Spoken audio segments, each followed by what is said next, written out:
Yeah, I was wondering, are you planning to play along with some recorded tracks of stuff you've done in the past, or Thus far I'm not. I've been thinking about that. I've gotten some requests to do it, so I've been thinking about how I could do it and still keep myself satisfied creatively. Um, the reason that I don't do it is because I pattern my clinics after the great drummers who did my favorite clinics, and my favorite two clinics ever were Elvin Jones and Tony Williams. And they didn't play any tapes. It was all about the drums. It was all about talking about concepts. It was all about playing live at the moment. It was all about, uh, you know, projecting a sound on the drum with the drums, so that you as a listener were hearing what the drums sound like in that context.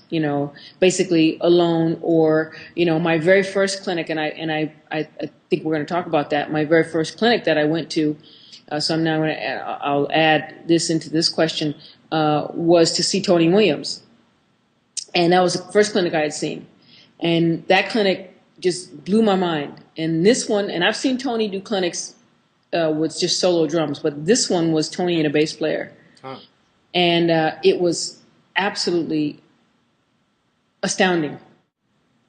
The sound that Tony got out of the drums, the grooves that they played, everything felt incredible. His technique was just impeccable. Those kind of clinics are the ones that inspired me to do drum clinics. I saw Elvin, and it was just Elvin and his drums, and the colors that he got out, the sounds that he was able to pull out of the drums and project from the drums were really incredible. And same with Tony, and again, I've seen Tony do clinics with solo drums as well, and it was like, sitting there at a drum symphony concert, a symphony of drums, and you're just listening to this beautiful concert, because everything he played was musical, was incredible. And then, of course, you had explanation, and he talked about different things. So for me, I really, really get inspired to do clinics in that way. In a case like that, where it's just performance of, of just drumming, improvised drumming, where do you start with that? Do you come in with a motif in mind, or do you just sit behind the drums and see what comes out at that point? Well, that's the beauty about, creativity. Sometimes there's something I want to get across, so I might start with a certain phrase or a certain thing. Sometimes. But other times, I just sit at the drums and just start playing. And, basically what comes out with me playing in and around sometimes certain thematic things or certain types of playing. Like I might start walking and then play different things with independence, or I might start with this groove and play different things around a groove, because those are some of the things that I want to talk about. But I just start playing and take it from there and let it rip. And again, that's the beauty of creativity, and that's one of the things that I like to talk about. So when you're just letting it rip, when you're just sort of going with the whatever happens, are you thinking, or is it just happening? Yes, I'm thinking. I'm thinking and I'm not thinking. It's everything. It's everything that you can imagine in terms of getting to something, and that's how it comes across. I mean, that's how it happens. When you're being creative, it doesn't mean that you're not thinking. And I'm glad you're saying this, and glad we're talking about this, because a lot of people think that creative music is not intelligent music. Well, it's actually the most intelligent music, because what you're doing is, you're taking all the things that you've learned with harmony, melody, and rhythm, and you're juxtaposing and putting those things together.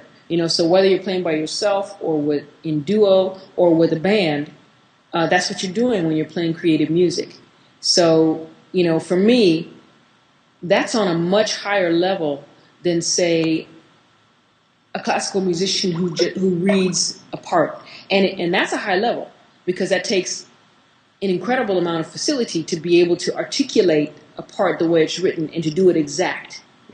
But you take that articulation and that command of an instrument and add that with the thought process of creativity, and then to me, you've got the highest form of music that there is. The highest level, because sorry about that, because That's all right. it takes both of those things to do that. It takes the facility and the control, the knowledge of your instrument, the knowledge of harmony, melody, rhythm, and then it takes a vast imagination to be able to come up with different patterns and different motifs, and different ways to improvise, different ways to get to whatever you're trying to get to, or to play a song.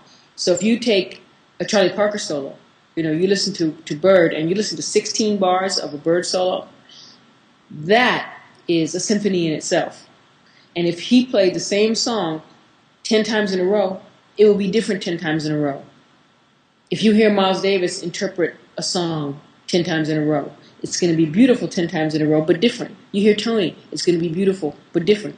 You hear Wayne Shorter, it's going to be beautiful, but different. Herbie, or, Chick Corea, or Keith Jarrett, any of these people, John Coltrane, they're all going to take this approach and they'll play something, but it's going to be different every time, which is,